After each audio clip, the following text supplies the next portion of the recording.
Everyone, welcome to Sanmarga classes.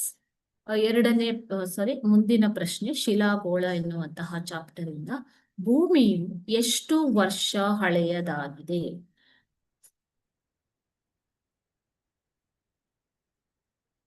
ಭೂಮಿ 460 ಕೋಟಿ ವರ್ಷ ಹಳೆಯದಾಗಿದ್ದು ಇದು ನಿರಂತರವಾಗಿ ಭೌತಿಕ ಪ್ರಕ್ರಿಯೆ ಬೆಳವಣಿಗೆಯ ಪ್ರಕ್ರಿಯೆಗೆ ಒಳಗಾಗುತ್ತಾ ಬಂದಿದೆ. ಮಾನವನು ಈ ಬದಲಾವಣೆಯನ್ನ ಅರ್ಥ ಮಾಡಿಕೊಳ್ಳಲು ಮತ್ತು ಭೂಮಿಯ ಅಂತರಾಳದ ಬಗ್ಗೆ ತಿಳಿಯಲು ಹೆಚ್ಚು ಪ್ರಯತ್ನ ಪಡ್ತಾ ಇದ್ದಾನೆ. ಮಕ್ಕಳೇ, ಭೂಮಿ ಹೇಗೆ ನಿರ್ಮಿತವಾಗಿದೆಯೋ ಹಾಗೆ ಇಲ್ಲ, ನಿರಂತರವಾಗಿ ಬದಲಾವಣೆ ಆಗುತ್ತಾ ಬಂದಿದೆ ಭೂಮಿಯ ರಚನೆ. ಓಕೆನಾ?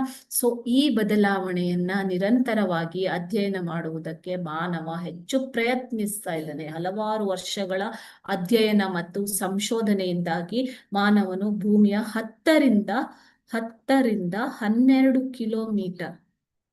ಕಿಲೋಮೀಟರ್ ಒಳಗಿನ ವಸ್ತುಗಳ ಬಗ್ಗೆ ಮಾಹಿತಿ ತಿಳಿಯೋದಕ್ಕೆ ಮಾತ್ರ ಸಾಧ್ಯ ಆಗಿದೆ. ಇನ್ನೂ ಹೆಚ್ಚು ಆಳಕ್ಕೆ ಹೋದಂತೆ ಉಷ್ಣಾಂಶ ಹೆಚ್ಚಾಗ್ತಾ ಹೋಗುತ್ತೆ, ಅದು ಅಧ್ಯಯನ ಮಾಡೋದು ಬಹಳ ಕಷ್ಟ. ಓಕೆನಾ? ಸೊ ಮಾನವನು ಭೂಮಿಯ ಮೇಲ್ಪದರ ಮತ್ತು ಒಳಪದರಗಳಲ್ಲಿನ ಬದಲಾವಣೆಯನ್ನ ಹೆಚ್ಚು ಅಧ್ಯಯನ ಮಾಡ್ತಾ ಹೋಗಿದ್ದಾನೆ. ಸೊ ಭೂಮಿ ಎಷ್ಟು ವರ್ಷ ಹಳೆಯದು? 460 ಕೋಟಿ ವರ್ಷ ಹಳೆಯದಾಗಿದೆ.